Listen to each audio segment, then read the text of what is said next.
Donc, tous les éléments de l'art, quand on remonte à De Vinci, il dessinait la ligne, la forme, le volume et l'espace. Mathématiques, ce sont tous des mots qu'on utilise dans une classe de maths.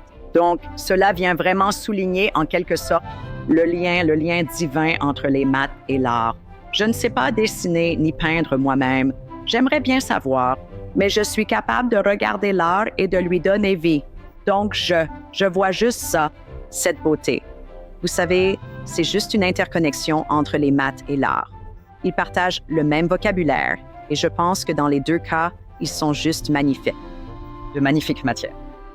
Bienvenue à l'émission Ask Julie Ryan, où nous combinons spiritualité et aspects pratiques pour vous aider à vivre une vie pleine de joie et de sens.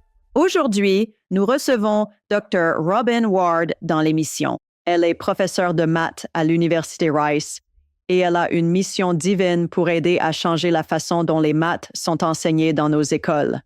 À nos petits garçons et surtout à nos petites filles, nous parlons de comment les nombres sont le langage universel de Dieu, comment les anges et autres esprits défunts et êtres chers nous enseignent et nous signalent qu'ils sont autour de nous par les nombres, et nous parlons de comment les nombres ont été utilisés depuis la nuit des temps, comme un moyen pour les gens de communiquer entre eux. Une conversation fascinante que vous apprécierez. Rejoignez-moi pour parler avec Dr. Robin Ward. Robin, bienvenue dans l'émission.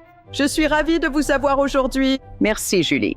Je suis vraiment touchée et honorée d'être ici. Juste super excitée. Oh, merveilleux. Eh bien, il me semble que vous avez une mission divine pour aider les gens à apprendre les maths et aider les enfants à apprendre les maths. Et au passage, leurs adultes vont l'apprendre à travers eux. Comment cela a-t-il commencé? D'où cela vient-il? Je veux dire, vous êtes si passionné par ça et vos techniques sont si fabuleuses et si différentes de tout ce à quoi nous sommes habitués. Où tout cela a-t-il commencé? Wow. C'est une merveilleuse question et j'ai une réponse très directe. Diplômée de l'université, j'ai travaillé environ 7 ans en ingénierie aérospatiale. Et je me souviens encore du bureau où je travaillais. Il y avait environ 60 hommes là-bas. Et la seule autre femme dans le bureau était notre assistante de bureau. Donc, vous savez, on remonte à environ 25 ans où, vous savez, les mathématiques et les professions scientifiques, elles étaient très, très majoritairement masculines. On ne voyait pas beaucoup de femmes en maths. Et quand les gens découvraient que je travaillais comme ingénieur aérospatial, je disais en plaisantant que je recevais leurs confessions sur les maths du genre « Oh, je n'ai jamais été bon en maths et ma mère n'était pas bonne et mon père n'était pas bon, donc je ne suis pas bon. » Et au fil des ans, j'ai commencé à être un peu troublée par le fait que tant de gens n'aimaient tout simplement pas les maths, n'avaient pas eu d'expérience positive avec.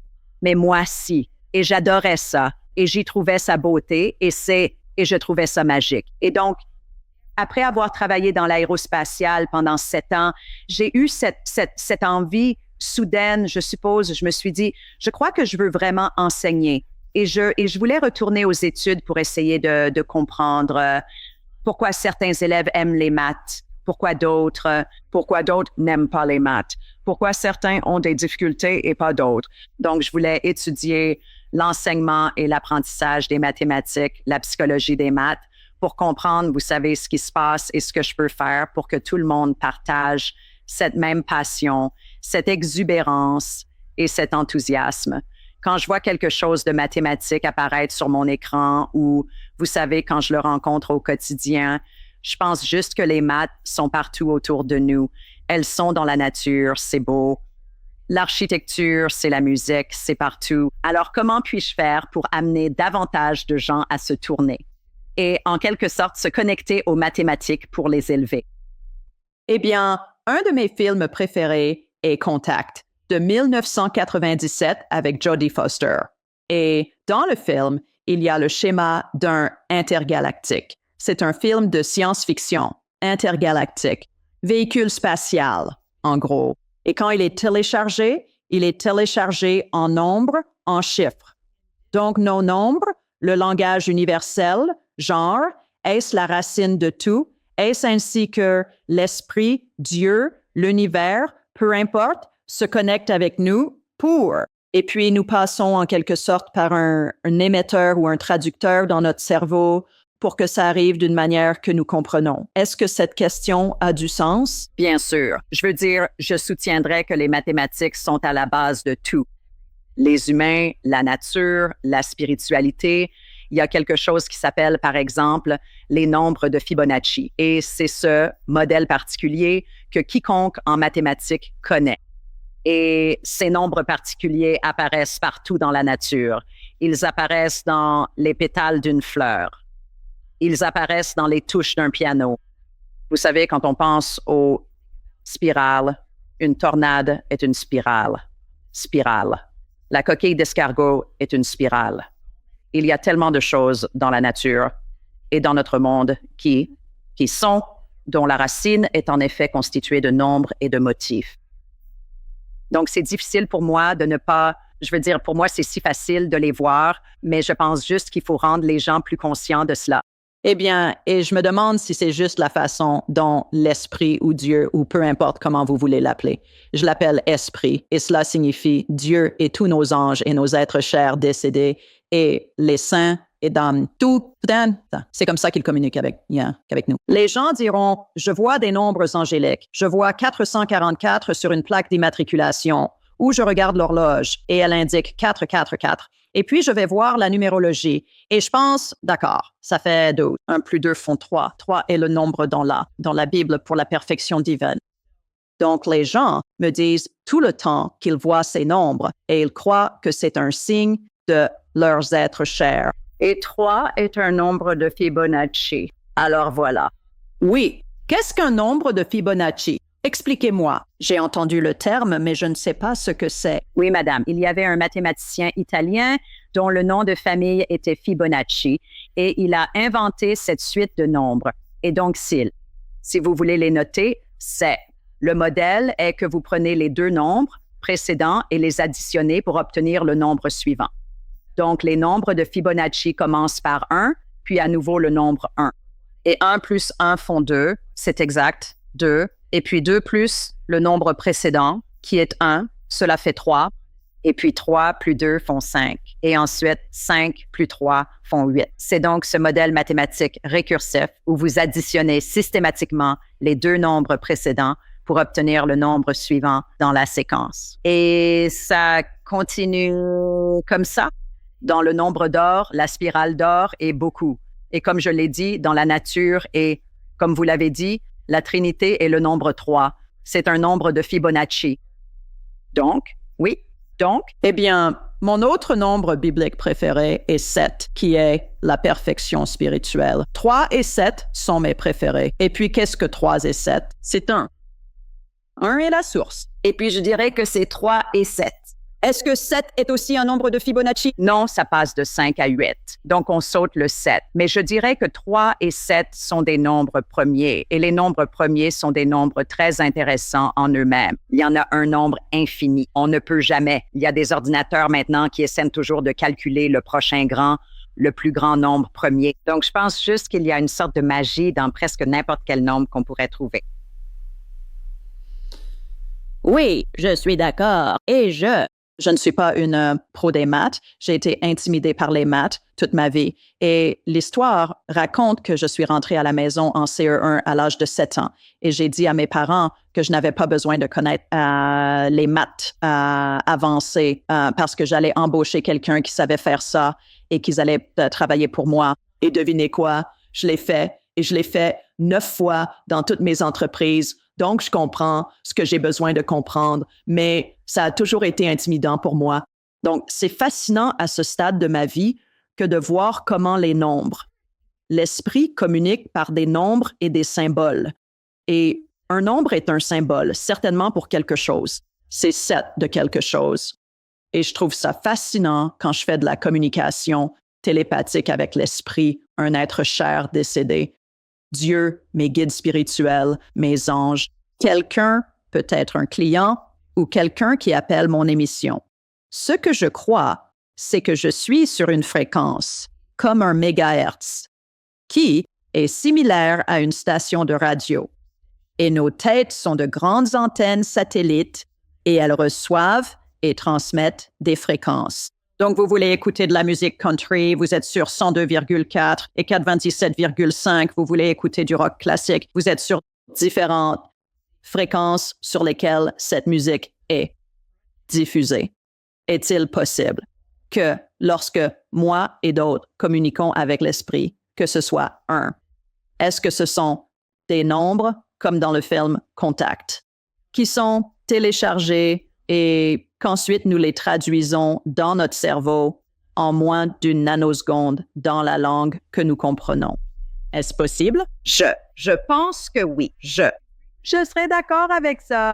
Vous savez, quand on parle de nombres angéliques et de symboles et que nous opérons sur des fréquences similaires. En maths, pensez à tous les symboles que nous utilisons pour communiquer les maths automatiquement. Le signe égal, le signe supérieur ou inférieur. Quand on parle de fréquences, on pense aux ondes sinusoïdales qui montent et descendent ou aux ondes sismiques.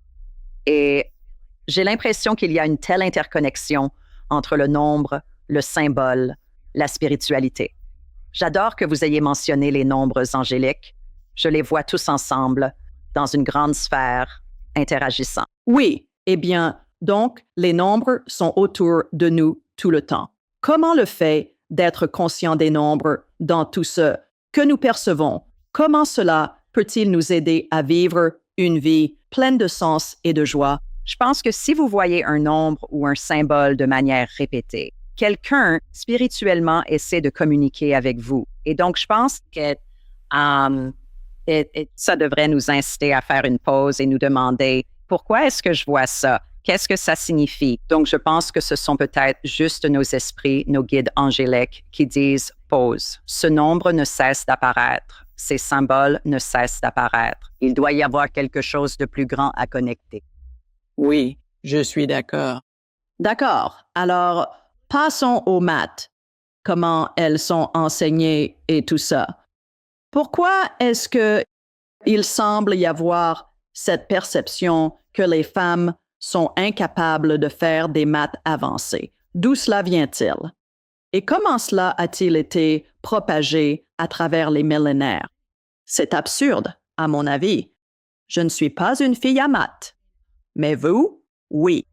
Et vous êtes une fille. Je suis une fille. Vous faites des maths avancées.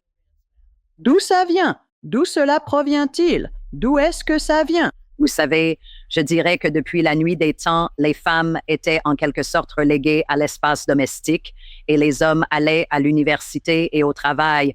Puis vous savez, dans les années 50 et 60, avec la révolution féministe, nous avons eu plus de femmes sur le lieu de travail. Et maintenant, je pense qu'il y a plus de femmes à l'université que d'hommes, ce qui est génial. Donc, je pense que lentement, nous voyons plus de femmes sur le lieu de travail et dans les carrières STEM, sciences, technologie, ingénierie, mathématiques.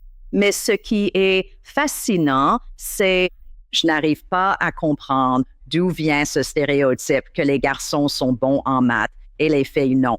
Moi, en dehors de mon poste de professeur à l'Université Reese, j'organise des camps de maths chez moi et j'adore travailler avec des jeunes filles âgées de 4 ans jusqu'à environ la CM2. Et j'organise ces camps. Les filles viennent et nous explorons les mathématiques en utilisant les arts visuels comme prisme. Et quand je travaille avec ces filles, les camps visent autant à leur faire apprendre du contenu mathématique. Peut-être qu'on se concentre sur les fractions ce jour-là ou le comptage, leur estimation. Mais j'adore en quelque sorte me brancher sur leurs attitudes, leur affect et leur disposition envers les mathématiques. Et donc, je demande aux filles, vous savez, qu'est-ce que vous pensez du cours de maths? Ah, et la réponse que j'obtiens. Oui, et je pense souvent, si je faisais des camps de maths pour les garçons, diraient-ils les mêmes choses? Et je dirais presque toujours quand je travaille avec ces différents groupes de filles, et encore une fois, leur âge, disons de 4 à environ 10 ou 12 ans, presque toujours. Elles me disent que les garçons sont meilleurs en maths que les filles. Je n'aime pas répondre aux questions en maths parce que j'ai peur de me tromper. So I Peut-être une terrible programmation génétique qui a dérapé. Mais c'est si drôle que même maintenant, en 2023, 2024, que ces jeunes filles pensent déjà qu'elles ne peuvent pas faire de maths et que les garçons sont meilleurs. C'est pourquoi je suis si excitée de pouvoir offrir ces camps. Parce que comme je l'ai dit, autant je veux que les filles soient excitées, intéressées et passionnées par les maths et qu'elles les apprennent, je veux qu'elles se voient comme des mathématiciennes et qu'elles aiment cette confiance en faisant des mathématiques. Une autre activité vraiment sympa que j'ai faite par le passé quand je j'enseignais à l'université avec des étudiants qui étaient en fin de licence ou en master, qui se destinaient à l'enseignement. Et j'enseignais ces cours de didactique des mathématiques. Donc, essentiellement, présenter le contenu que ces étudiants devront au final enseigner à des élèves du primaire, du collège ou du lycée, et plus important encore, la pédagogie. Et la meilleure façon d'enseigner ces différents concepts et compétences. Et j'adorais commencer le semestre par une activité où je demandais à mes étudiants de prendre une feuille de papier et de prendre environ 5 minutes pour dessiner. Dessinez-moi un mathématicien. Je dirais que peut-être 1 ou 2 étudiants sur une classe d'environ 20 ou 30 dessinaient une femme. Tous leurs mathématiciens étaient ces hommes aux airs d'Einstein avec les cheveux en bataille et le protège-poche avec la calculatrice. Et la plupart des mathématiciens n'étaient pas habillés très à la mode. Ils avaient un peu le look intello et tenaient une règle, et derrière eux, il pouvait y avoir un tableau noir avec toutes ces formules folles et intimidantes. Donc, il y a cette perception étrange de ce qu'est un mathématicien et ce qu'est un scientifique. Et je veux œuvrer à dissiper ces mythes parce qu'un mathématicien peut être une femme et il ou elle peut aussi être une personne très à la mode. Donc, on a simplement ces stéréotypes sous-jacents et on en a dans de nombreux domaines qu'il nous faut juste éroder petit à petit. Eh bien, je pense que ça fait partie de votre mission, vous savez, votre mission divine que vous avez choisi d'accepter. Et nous avons beaucoup de femmes qui sont des mères et des grands-mères de filles qui écoutent et regardent cette émission. C'est une des raisons principales pour lesquelles je voulais vous inviter, parce que vous œuvrez, à mon avis. Vous êtes en mission spirituelle pour aider ces filles et garçons, mais surtout les filles, à apprendre à faire ça et à dissiper ces mythes, à les démentir et à le faire de façon amusante. Parce que la plupart des enfants, quand ils pensent aux maths, du moins ceux à qui je parle, même aujourd'hui et même quand j'étais à l'école, peut-être vous aussi, on avait des tas de fiches d'exercices à faire. C'était juste ennuyeux. C'était ennuyeux, ennuyeux, ennuyeux. Et donc, je ne sais pas si c'est toujours comme ça qu'ils font. J'imagine que oui, dans la plupart des cases. Assez souvent, je pense, surtout à l'école primaire, les enseignants enseignent souvent comme ils ont appris. La plupart des enseignants du primaire avec qui j'ai travaillé au fil des ans, et la recherche nous le dit également, la plupart préfèrent enseigner en maternelle, CP et CE1 parce qu'ils ne veulent pas enseigner les maths de niveau plus avancé en CE2, CM1 et CM2 parce que ça implique les fractions, les nombres décimaux, les pourcentages et simplement des mathématiques plus difficiles. Donc, ils veulent plutôt s'en tenir aux concepts et compétences plus faciles. Et je dirais qu'en maternelle, CP et CE1, c'est là qu'on a besoin de nos enseignants les plus brillants et les meilleurs, parce que ce sont les fondations et c'est là qu'on développe ces bases essentielles. Mais même vous, vous avez dit, je n'ai jamais été bonne en maths. Heureusement qu'on a des gens doués en maths. Ce sont tous des hommes, sans exception, tous ceux embauchés ces 30 dernières années qui travaillent pour moi, DAF ou autres, ont tous été des hommes. Pas une seule femme n'est apparue sur mon radar pour être embauchée. Ouais. Et je dirais que n'importe qui peut apprendre n'importe quoi, peu importe si c'est simple ou complexe. Si on a un très bon enseignant qui peut donner vie à ce concept ou cette compétence, et l'enseignant aussi, pour en revenir à vos fiches d'exercice, je pense qu'il est essentiel qu'un enseignant permette à l'enfant d'apprendre par la pratique. C'est quelque chose que John Dewey, le célèbre pédagogue et philosophe, a dit, on apprend en faisant. Je repense aux fois où, quand on a déménagé à Austin, au Texas, et j'étais passagère dans la voiture et on allait à l'aéroport chercher quelqu'un.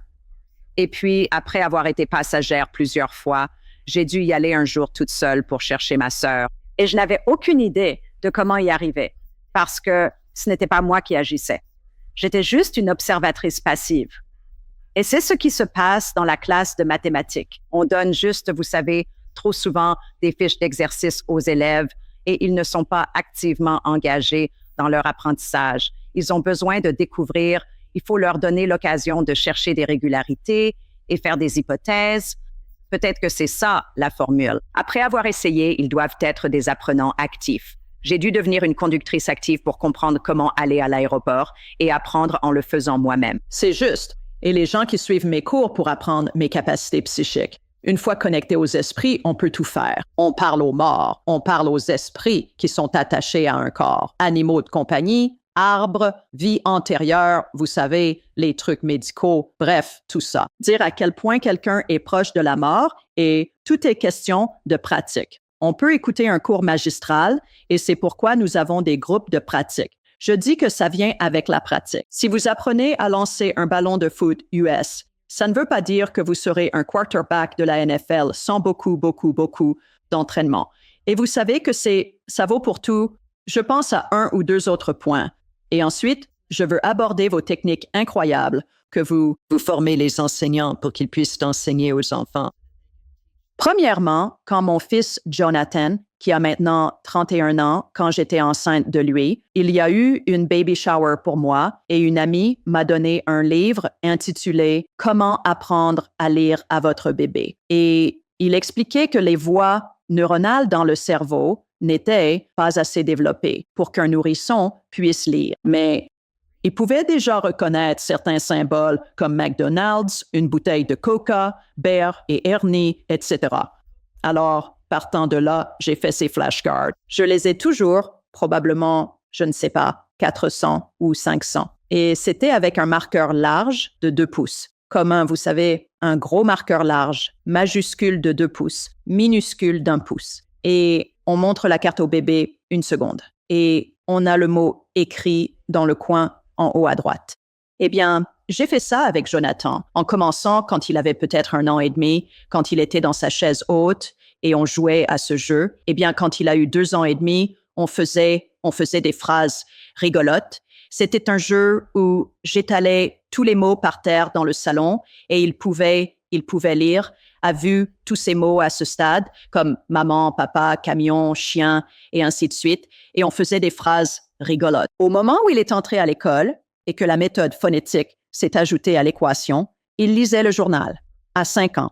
Et c'était pendant toute l'affaire Clinton Monica Lewinsky. Donc, je devais tenir les premières pages hors de sa portée. Alors, il lisait les pages sportives. Et maintenant, il travaille dans le domaine sportif. L'autre chose qui découlait de ça, c'était comment apprendre les maths à votre bébé. Et j'ai toujours ces cartes. C'était d'un type nommé Glenn Doman. D-O-M-A-N. Il y a environ 40 ans. C'est un tas de petits points rouges, comme une gommette. Le genre qu'on met dans un vide-grenier. Le nombre était au dos. Il y avait par exemple 7 points.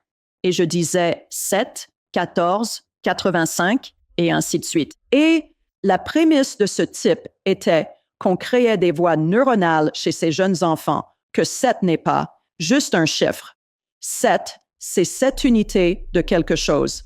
C'est un concept, ce qui était un concept totalement nouveau pour moi. Et ce domaine prenait des enfants atteints de lésions cérébrales, dont les médecins disaient « placez-les en institution parce qu'ils ne pourront jamais vivre une vie normale ». Il amenait des enfants de 4 ans à lire au niveau CE2 en l'espace de quelques mois grâce à ces techniques. Est-ce que ça vous parle? Ça a marché pour Jonathan. Vous savez, c'est drôle. Il y a très longtemps, je me souviens d'un collègue qui est venu me voir et qui venait de lire cet article expliquant comment les bébés, dès l'âge de 3 ou 6 mois, pouvaient discerner des changements dans les quantités. Donc, ils appelaient ça, vous savez, les bébés savent faire des maths. Et ça portait plutôt sur, vous savez, je ne sais pas s'ils avaient de petites électrodes sur le cerveau des bébés ou s'ils mesuraient quelque chose lié au mouvement des yeux, mais si on leur montrait, disons, une image avec 2 points et un instant plus tard, une image avec 4 points, ils pouvaient discerner qu'il y avait une différence entre les deux parce qu'ils étaient capables de comparer, d'analyser et de discerner. C'est ce que j'ai vu avec lui. Absolument. Vous savez, je pense que dès que le bébé naît ou même quand il est in utero, vous savez, mettez-lui les écouteurs et faites-lui écouter de la musique classique. Ce sont de petites éponges. Bien sûr, je pense que le plus tôt possible, vous savez, nous sommes faits pour observer et voir le monde qui nous entoure. Donc, je pense, et comme vous l'avez dit, vous appreniez des mots et j'adore la façon dont vous faisiez des phrases rigolotes. C'est une fabuleuse activité amusante. Mais très tôt, simplement, les élèves ou les jeunes individus, les bébés, peuvent commencer à comprendre les concepts mathématiques. Ouais, ça me fascine. Vous dites toujours aux étudiants et aux enseignants de mettre leurs lunettes de maths. Qu'est-ce que ça veut dire? So,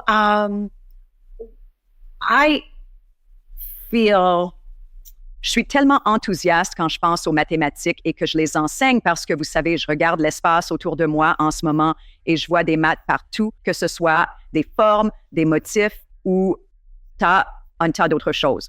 Et donc, je pense que quand on apprend quelque chose de nouveau et qu'il y a un lien, qu'il y a une sorte de sens derrière, ça devient plus agréable à apprendre parce qu'on se dit « Oh, d'accord, je comprends ce que ça veut dire », parce qu'on peut établir une sorte de lien personnel. Et donc, quand j'allais dans les classes, que je travaille avec mes étudiants ou avec des enseignants en exercice et qu'on co-enseignait une leçon, je commençais toujours par dire « Bon, tout le monde, mettons nos lunettes de maths et regardons la vie à travers le prisme des mathématiques, parce que c'est vraiment partout. C'est ce qu'on disait au début. Et Julie, vous l'avez très bien dit. Je veux dire, les maths, c'est dans le monde physique et c'est dans le monde spirituel.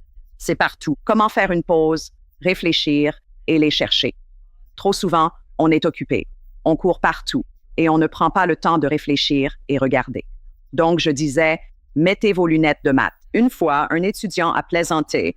« Dr. Ward, vous dites ça tout le temps. Vous devriez déposer l'expression. » Et j'ai pensé, vous savez quoi? Je crois bien que je vais le faire. Et c'est exactement ce que j'ai fait. Donc maintenant, chaque fois que je fais un atelier ou que j'interviens dans une classe, je dis toujours, « Allez, mettons nos lunettes de maths, et regardons la vie ou l'art à travers le prisme fascinant des mathématiques. » Voilà d'où viennent les lunettes de maths. D'accord. Et puis vous dites aux enseignants, quand vous donnez des conférences ou que vous formez vos étudiants, futurs enseignants, ne dites rien. Parlez-nous de ça. De quoi s'agit-il? Je dis toujours à mes étudiants, aux futurs enseignants que je forme ou aux enseignants en exercice, ne dites rien à vos élèves. Les élèves doivent découvrir. Et ça renvoie un peu à ce dont on parlait tout à l'heure. John Dewey, il faut apprendre par la pratique. Je pense que je pourrais probablement demander à 10 lycéens en terminale, vous savez, quelle est la formule de l'aire d'un rectangle? Et ils me diraient probablement tous, l'aire, c'est longueur fois largeur. Parce qu'on le leur a dit, qu'ils ont eu une fiche d'exercice et qu'ils se sont entraînés. Mais si je leur demande, pourquoi? Pourquoi est-ce longueur fois largeur? Pourquoi pas longueur plus largeur? Pourquoi pas longueur divisée par largeur? Pourquoi fois? Je pense qu'en tant qu'enseignant, on ne laisse pas assez les enfants comprendre le pourquoi. On leur dit juste quoi faire. Appliquez la formule. Voici la longueur, la largeur. Vous obtenez l'aire. Voilà l'idée derrière le « ne leur dites rien ». Et donc, pour en revenir à l'exemple de, vous savez, l'aire d'un rectangle, il s'agit de donner aux élèves des exemples de rectangles et de les laisser chercher. OK, bon, si on sait qu'il fait, disons, 3 carrés de haut et 4 carrés de long, combien de carrés tiennent à l'intérieur de ce rectangle? Oh, il y en a 12. OK, bon, maintenant dessinons un rectangle et peut-être qu'il fait 2 carrés de haut et 6 carrés de long. Bon. Combien y a-t-il de carrés en tout? Oh, il y en a 12. Oh, tiens, est-ce qu'on remarque une régularité? Je veux que les élèves découvrent et se disent « Oh, 4 fois 3, ça fait 12. Et 2 fois 6, ça fait 12.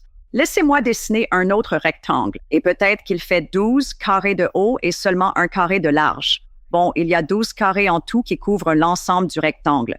C'est ça, l'aire. Oh, la formule pour n'importe quel rectangle doit être longueur fois largeur. Il s'agit donc de laisser les enfants découvrir, parce qu'au final, ce qui se passe, c'est que les élèves se retrouvent devant un examen standardisé et une question est posée.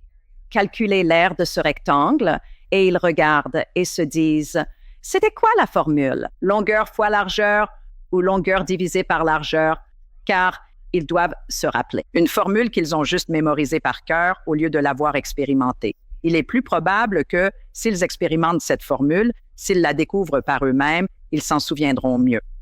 Donc, c'est pourquoi je dis, ne dites rien. Laissez-les arriver aux conclusions et fournissez, vous savez, un accompagnement guidé si besoin pour qu'ils ne partent pas dans, vous savez, des directions complètement folles. Mais oui, laissez-les découvrir.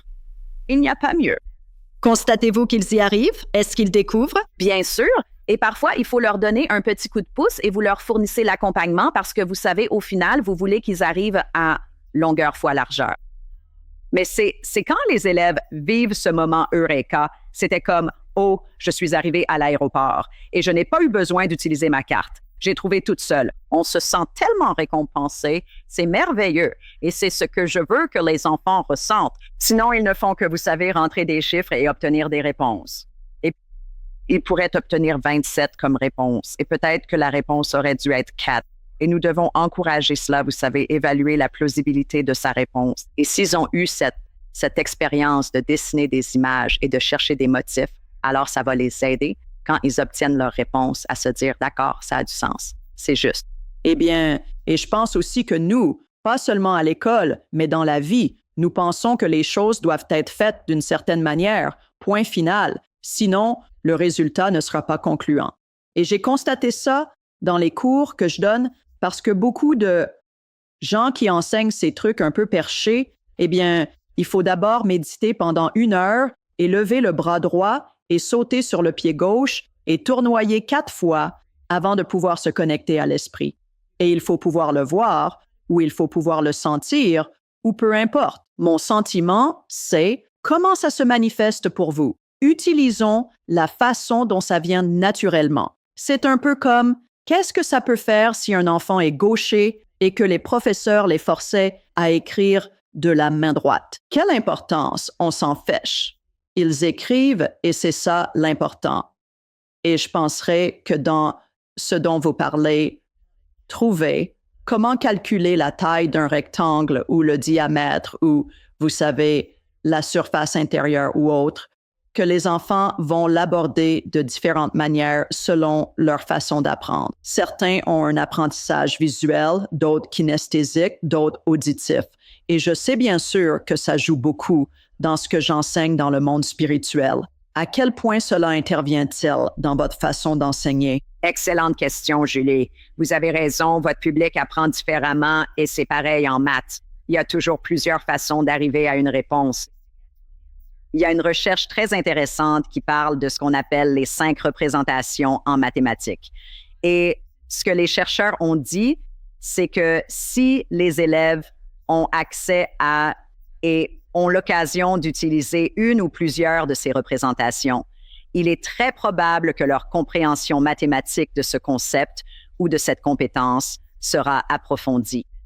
Donc, par exemple, quand on parle, revenons à l'aire d'un rectangle. On entend ce mot « aire » en maths. Il y a beaucoup de vocabulaire et pour certains enfants, ils entendent le vocabulaire et peuvent comprendre ce que signifie l'aire. Donc, il y a une représentation verbale. Certains élèves ont besoin d'une représentation visuelle. Qu'est-ce que l'aire? Laissez-moi faire un dessin. Vous savez, certains ont vraiment besoin d'une représentation visuelle pour mieux comprendre le concept. Certains élèves comprennent A égale L fois W. C'est la représentation symbolique. Pour certains, en enseignant l'aire, ils peuvent regarder cette formule et savoir ce qu'elle signifie. Pour d'autres enfants, ce sont des lettres. Et qu'est-ce que des lettres font dans une classe de maths? Donc, c'est une autre représentation, la représentation symbolique. Ma représentation préférée est la représentation contextuelle, où l'on place l'aire d'un rectangle dans un contexte familier auquel les élèves peuvent s'identifier. Qu'il s'agisse, vous savez, de peindre un mur, d'aménager un jardin, ce genre de choses. Et nous avons besoin d'un contexte pour comprendre ce que ce mot « air » signifie. Et enfin, ce que j'aime aussi, c'est utiliser du matériel de manipulation mathématique, qui est une représentation physique. Et comment pouvons-nous construire, en utilisant des cubes, ce à quoi l'aire d'un rectangle pourrait ressembler en utilisant des blocs ou quelque chose comme ça? Comme quand votre public vient et que vous leur enseignez différentes manières de se connecter à leur guide angélique. Les gens entendent et apprennent différemment. C'est pareil en maths. Certains ont besoin de symbolisme, d'autres d'une image, d'un matériel physique concret ou d'un contexte issu du monde réel. Je pense que plus vous présentez un concept donné de différentes manières, comme moi avec les maths, vous pour contacter nos proches, plus vous avez de manières à votre disposition, plus vous avez de chances de réussir à comprendre ce concept ou à vous connecter à ce guide angélique ou à l'esprit. Il y a juste différentes manières d'arriver à la réponse ultime. Vous avez écrit plusieurs livres pour enfants, 6 jusqu'à présent. Oui, j'ai écrit plusieurs livres pour les enseignants sur l'utilisation de la littérature jeunesse et des arts visuels pour enseigner les maths de la maternelle à la 4e. Alors, comment pouvons-nous intégrer la lecture, la compréhension écrite et des œuvres de littérature jeunesse en classe pour que lorsque nous utilisons ce vocabulaire mathématique qui est lourd, nous parlons de parallélogrammes, mots difficiles à prononcer pour un élève de CM1, ou de plans et de sphères, vous savez que sont ces choses. Mais quand ils sont intégrés dans une histoire avec des illustrations, les enfants sont plus susceptibles de pouvoir comprendre ces concepts et compétences. Et donc, au-delà de ça, j'ai aussi écrit plusieurs livres à compter pour les élèves, pour les jeunes lecteurs, afin de les intéresser et de les enthousiasmer. J'écris sur différentes universités, mais encore une fois, j'y ai mis des images pour représenter les différents nombres sur chaque page. Le nombre est écrit sur chaque page, donc vous voyez le symbole, vous voyez un contexte. Il y a des dessins visuels pour appuyer ce qu'est ce nombre. Donc, j'utilise même ces différentes représentations dans mes livres à compter pour enfants. Pouvez-vous donner un exemple d'utilisation de la littérature jeunesse? Pour aider un enfant à comprendre un parallélogramme ou un triangle isocèle. Ensuite, je sais que vous utilisez l'art, alors donnez-nous un exemple en littérature. Et puis, si vous pouviez nous donner un exemple dans l'art. Encore une fois, pour tous ceux qui écoutent ceci, c'est important parce que nous pouvons utiliser ces techniques que Robin utilise. Nous pouvons l'utiliser avec nos propres enfants et petits-enfants pour les aider. Parce que ils s'ennuient à mourir à faire des fiches d'exercice à l'école et les enseignants enseignent en fonction des exigences de l'État et du fédéral. Au lieu de, vraiment, c'est mon avis. J'aimerais votre point de vue là-dessus aussi, mais j'aimerais entendre des exemples. Je vais mentionner un de mes livres préférés. Il s'appelle « Combien fait un million ?» C'est de David Schwartz. C'est un auteur assez prolifique. Il a écrit d'autres livres, mais Combien fait un million est une lecture fabuleuse pour les jeunes, très, très jeunes élèves, et il met 1 million, 1 milliard et 1 billion dans un contexte familier. Donc, ça dit, vous savez, quelle taille devrait avoir un bocal à poisson? Laissez-moi recommencer. Quelle taille devrait avoir un bocal pour contenir 1 million de poissons? Et vous tournez la page et il faudrait un stade qui contient 100 000 personnes pour contenir 100 000 poissons. Et vous savez, si on empilait 1 million d'élèves, vous savez, sur nos épaules, vous savez, est-ce qu'on atteindrait la Lune? Alors qu'il faudrait 1 milliard d'élèves empilés les uns sur les autres. Donc, ça met de très grands nombres qui sont importants à comprendre quand on pense à notre déficit qui se chiffre en billions. Et les élèves ont besoin de comprendre les grands nombres quand il s'agit d'hypothèques et de cartes de crédit. Ça met ces très grands nombres dans un contexte familier. Je reviens à ces représentations avec ces magnifiques dessins visuels, ces illustrations qui donnent à un enfant une idée de « Oh, d'accord, voilà ce que représente 1 million ». Voilà ce qu'est 1 milliard. Très bonne lecture.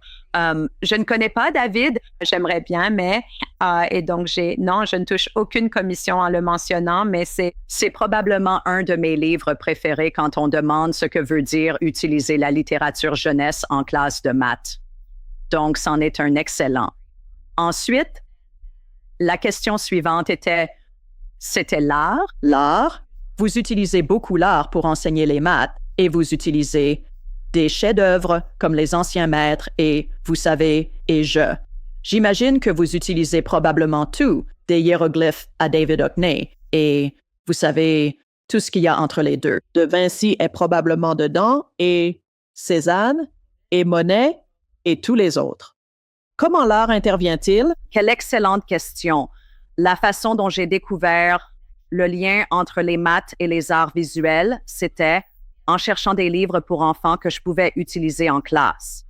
Je suis tombée sur un livre de Lucy Micklethwaite et il s'appelait « Cherche et trouve les formes dans l'art ». Et quand on tourne la page, sur chaque page, il y avait l'image d'un chef-d'œuvre. Ça pouvait dire « Je vois un cercle dans l'art ». Et sur cette page, il y avait une œuvre d'art. Je crois que c'était de Kandinsky, qui adore les cercles. Et il y a beaucoup de cercles dans son œuvre. Puis quand on tourne la page et je vois des cylindres dans l'art et il y a une image d'une œuvre d'art, d'Andy Warhol, où il adorait peindre les boîtes de soupe. Alors j'ai commencé à regarder ça. Je me suis dit, mon Dieu, quelle excellente manière cette représentation visuelle, cet exemple réel et contextuel de maths serait d'amener l'art en classe. And so, j'ai transformé mon intérêt pour l'utilisation de la littérature jeunesse pour enseigner les maths en utilisant les arts visuels.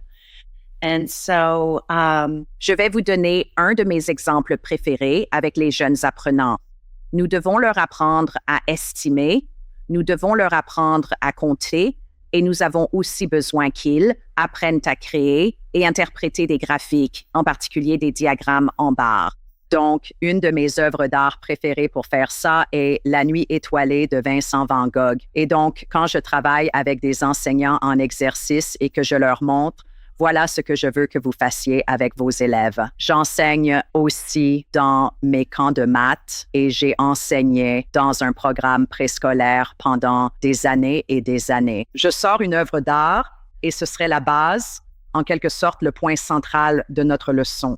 Donc, j'afficherai La Nuit étoilée sur vous savez, le tableau blanc dans la classe. Et ma partie préférée serait juste de demander aux élèves de s'asseoir et de regarder-le. Et juste les amener à réfléchir, à discerner, à observer, à remarquer, à penser à quoi? Comment appelleriez-vous ce tableau? Je n'aime pas leur dire le titre tout de suite. Je veux qu'ils le regardent. Pensez à toutes ces compétences que j'ai mentionnées. L'observation, l'analyse, le discernement. Ce sont toutes des compétences nécessaires en sciences. Nous en avons besoin en français si nous essayons d'interpréter un poème ou autre chose. Toutes les compétences que vous utilisez lorsque vous observez l'art ou créez une œuvre d'art sont des compétences qui sont nécessaires dans toutes les différentes matières. Donc, pour en revenir à La Nuit étoilée, vous savez, une fois que les élèves commencent à la regarder, je veux dire, ils voient les étoiles et la lune tout de suite. Mais après être restés assis quelques secondes de plus, ils commencent à voir des montagnes à l'arrière-plan. Il y a un village en bas. Et oh mon Dieu, il y a une chapelle ou une église là. Et tout d'un coup, ils commencent à voir ces choses. Et le ciel nocturne est très turbulent et il y a cette drôle de forme mince qui monte sur le côté gauche du tableau. Et certains pensaient que c'était de la fumée ou un volcan.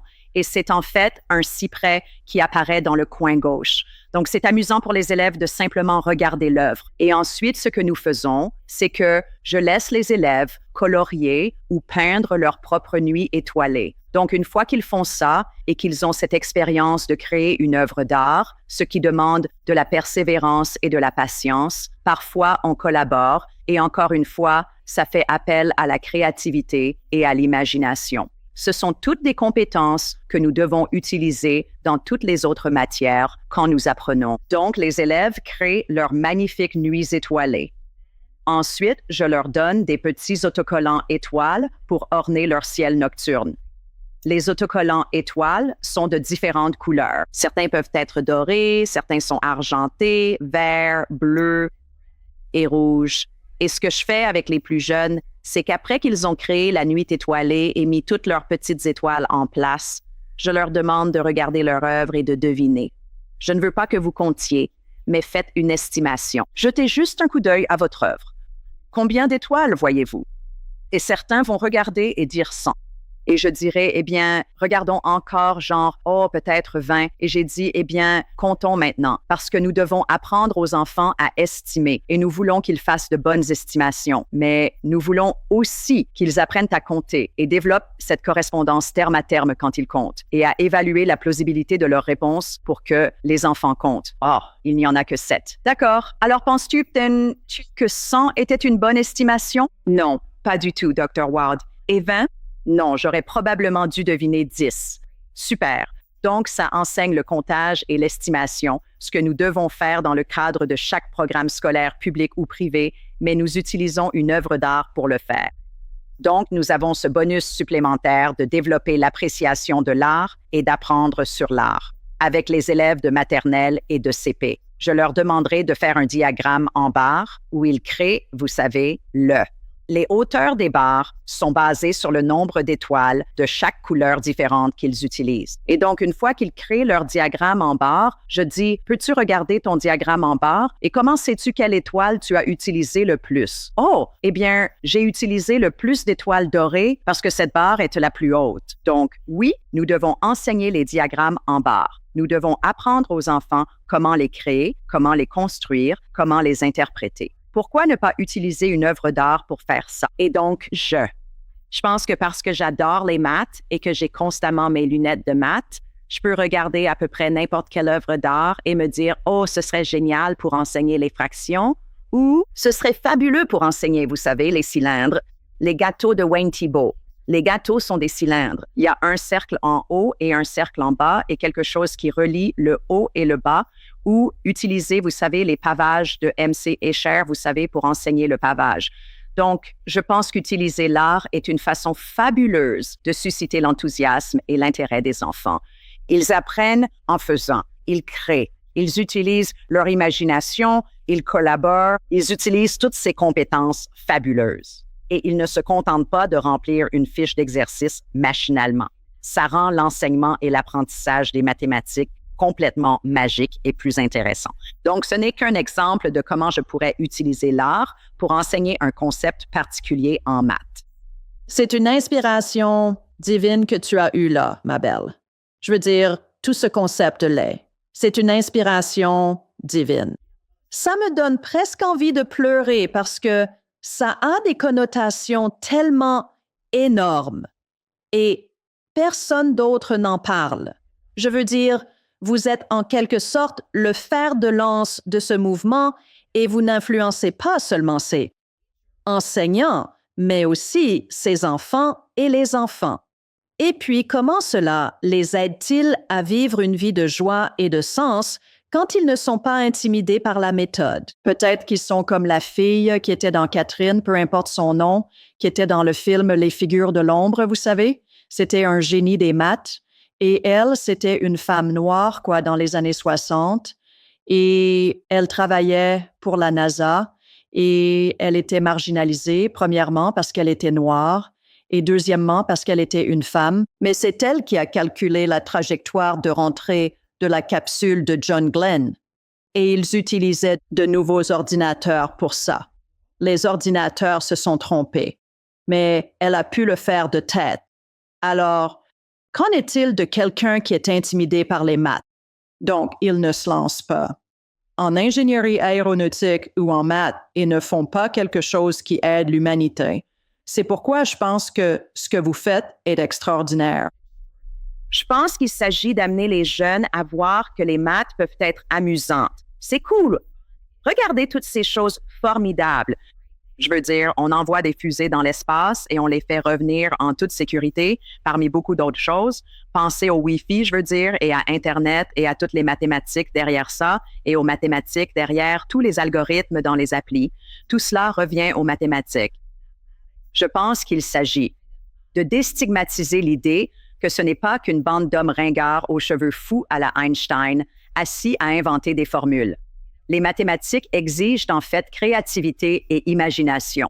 Collaboration, persévérance, patience. Il y a toutes ces merveilleuses compétences qui entrent en jeu. Et les maths, ce ne sont pas juste des formules ennuyeuses. Je pense que si on pouvait mieux l'enseigner pour que ce ne soit pas si intimidant, je pense qu'on aurait plus de gens qui s'y intéresseraient. Et c'est mon objectif d'orienter ces jeunes apprenants vers cette filière STEM. Et en fait, il y a eu une très forte impulsion. Ça a commencé probablement, je pense, vers 2010 par la Rhode Island School of Design, où ils essayaient vous savez, on entend parler de STEM Science, technologie, ingénierie, maths et tout l'argent qui allait à l'éducation STEM. Eh bien, la Rhode Island School of Design a dit, nous devons insérer un A dans STEAM et transformer STEAM en STEAM, où A signifie Arts, en raison de la créativité et de l'imagination que l'art exploite en quelque sorte et qui sert de catalyseur pour cela. On peut apprendre toutes ces autres matières quand on se concentre sur l'art et nous devons intégrer les arts. C'était toujours, vous savez, le bibliothécaire et le professeur d'art qui étaient, les premiers enseignants à perdre leur emploi lors des coupes budgétaires parce que ce n'était pas des matières importantes. Celle-ci, elle ne l'était pas. Et c'est genre, oh mon Dieu, la richesse d'avoir une éducation artistique, une éducation imprégnée d'art, et on ne peut trop la souligner. Plus les étudiants sont exposés aux arts longtemps, plus leurs scores au SAT sont élevés, plus ils sont susceptibles d'aller à l'université. Et aussi, en amenant l'art dans la salle de classe, ça donne à ces étudiants qui sont peut-être dans des écoles Title I, qui n'auront pas la possibilité d'avoir une maman ou un grand-parent qui les emmène dans un musée d'art auquel ils n'auront peut-être jamais accès. Même le fait de voir un chef-d'œuvre leur donne l'opportunité d'expérimenter l'art. Nous devons faire ça, donner ces opportunités à ces enfants. Oui, bien dit. Revenons aux artistes 1 minute. Et je pense à De Vinci et à toutes ces esquisses médicales et toutes ces esquisses de tout le reste qu'il a fait. Et je connais des artistes qui vont d'abord esquisser quelque chose, puis le peindre. Des peintres, devrais-je dire, ou des aquarellistes, ou peu importe, quel que soit le médium qu'ils utilisent. Et je les ai vus le faire avec des formes. Et ça, je ne sais pas si c'est enseigné en école d'art ou peut-être des triangles et des sphères et des choses comme ça sont utilisés. Pensez-vous que ce soit le cas? Je ne sais pas si vous êtes artiste comme activité secondaire, mais pensez-vous que les grands artistes du monde et quiconque fait de l'art, est-ce que ce sont encore ces inspirations divines qui arrivent sous forme de forme et qu'ensuite c'est traduit en ce qui en découle? Est-ce que ça a du sens? Oui. Et vous savez, je voulais mentionner ça à un moment donné, mais c'est une question tellement fabuleuse.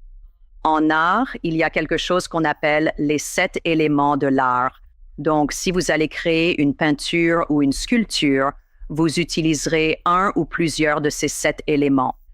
L'un des éléments est la ligne. Donc, vous avez dit qu'il commence par des esquisses. Donc, il dessine des lignes. La forme est un autre élément de l'art. Si vous allez créer une peinture ou une sculpture, vous allez probablement commencer par la forme. Donc, ligne, forme, volume sont tridimensionnels. L'espace, les artistes l'utilisent tout le temps. La perspective. Donc, les objets, au fond, sont en réalité plus grands que ceux de devant. Mais pensez bien à ces 4 éléments clés de l'art. Ligne, forme, volume et espace. Ils sont tous mathématiques. Ce sont des mots utilisés en classe de maths. Donc, encore une fois, ça souligne la connexion divine entre les maths et l'art. Les 3 autres éléments de l'art sont la couleur. Et je pense, si vous voulez créer la couleur orange, vous pourriez utiliser, disons, une demi-cuillère à café de rouge et une demi-cuillère à café de jaune et vous créez de l'orange. Eh bien, ce sont des fractions et des ratios. Donc, la couleur est mathématique. La valeur est l'autre élément de l'art, où l'on parle de l'intensité d'une couleur. Donc, si vous, Julie, vouliez créer un orange rougeâtre, vous pourriez utiliser 3 parts de peinture rouge pour seulement 1 part de peinture jaune. Donc, encore une fois, nous parlons de ratio et de proportion. C'est mathématique. Et l'autre élément de l'art est la texture. Et quand je pense à la texture, je pense aux motifs écossais qui ont une texture. Et c'est une série de lignes qui se croisent. Donc, tous les éléments de l'art, quand on revient à De Vinci, il dessinait des formes ou des lignes. Est-ce que je pense qu'être artiste est un don divin? Absolument. Je ne sais pas dessiner ni peindre moi-même. J'aimerais bien savoir. Mais je suis capable de regarder l'art et de lui donner vie. Donc, je vois juste ça magnifique. C'est juste une interconnexion entre les maths et l'art. Ils partagent le même vocabulaire. Et je pense que dans les deux cas, ce sont de magnifiques domaines de contenu. Très bien, changeons de sujet. Puisque vous avez reçu plus de 10 millions de dollars en subvention de la NASA, du département de l'Éducation US et d'autres, il semble que votre message soit entendu à certains niveaux. Prenez-vous cela comme confirmation que vous êtes sur votre mission de vie, votre voie de sens? Je suis incroyablement reconnaissante d'avoir trouvé ma passion. Je pense que c'est ça. C'est ce qu'on est là pour faire, découvrir comment servir les autres, comment les aider. J'adore les maths et si je peux y intéresser d'autres, je veux le faire. J'ai un public d'enseignants assez large et quand je travaille avec ces différents enseignants en exercice, ils repartent tellement enthousiastes et juste plein d'énergie en se disant « Oh mon Dieu, je n'avais jamais pensé à amener des histoires en classe sur intending en classe. Je n'avais jamais pensé à amener l'art en classe. » Donc, j'ai l'impression d'obtenir une confirmation à travers mon développement professionnel et en travaillant avec les jeunes filles et les mamans diront « Oh mon Dieu, ma fille est rentrée à la maison et maintenant elle adore les maths. » Donc, oui, je veux croire que mon message se diffuse. Tout comme vous, vous êtes un cadeau pour votre public et vous avez trouvé votre don. Je plaisante, je ne sais pas faire grand-chose d'autre, mais je suis douée pour trouver des maths partout et vouloir partager cette passion et encourager nos filles. Et genre, non, tu es une mathématicienne, tu peux le faire. Oui. Recevez-vous souvent ce que j'appelle des inspirations divines? Disons simplement une validation de l'esprit. Et comment savez-vous que c'est ce qui se passe? Et comment savez-vous que c'est exact?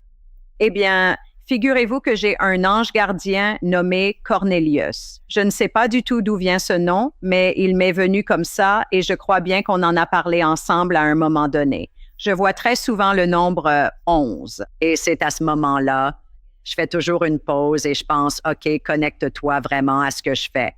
Ce à quoi je pense, est-ce que ça sert mon moi meilleur et mon but supérieur? Aussi, quand je vois la couleur orange ou en fait le fruit orange, c'est là que je sais. Je ne sais pas pourquoi. C'est mon signe. C'est ce qui m'est venu un jour. C'est mon symbole. Et quand je vois ça, ça me fait dire, OK, je dois écouter. Quelqu'un essaie de me joindre ou je dois faire attention à ce que je fais pour m'assurer que ça sert vraiment le bien des autres et que ça sert mon moi supérieur, ce que je suis censé faire. D'accord. Très bien. Dernière question. Pourquoi s'incarner? I think. Je veux croire que nous revenons sans cesse sous une meilleure forme de nous-mêmes et nous sommes finalement sur ce voyage hiérarchique où même chaque vie que nous vivons, nous apprenons des leçons difficiles, mais ça nous aide à nous améliorer et peut-être à devenir plus empathiques ou compatissants, peu importe. Et ensuite, nous avons l'opportunité de revenir encore et de faire mieux. Donc, je pense, c'est peut-être comme une petite pyramide. On s'améliore à chaque fois. Je vais y penser mathématiquement ou gravir cette échelle pour atteindre. Bien sûr que vous le ferez. Paix, amour et unité ultime. Oui. Merveilleuse réponse. Vous êtes l'une des personnes les plus extraordinaires que j'ai jamais rencontrées. Et je crois vraiment de tout mon cœur que vous êtes en mission pour Dieu sans jouer dans un film des Blues Brothers.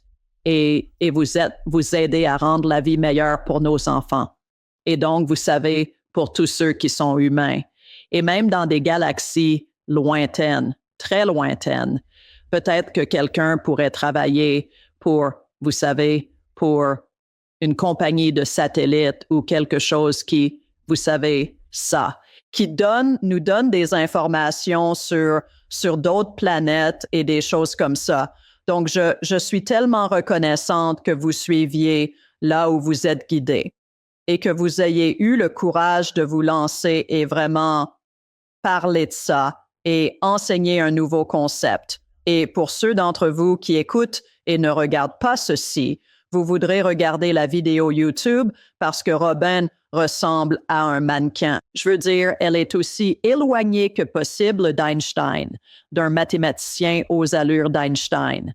Et donc, vous savez, c'est juste, vous êtes tellement extraordinaire que je suis ravie de vous partager avec tous ceux qui écoutent. Et regardent cette vidéo.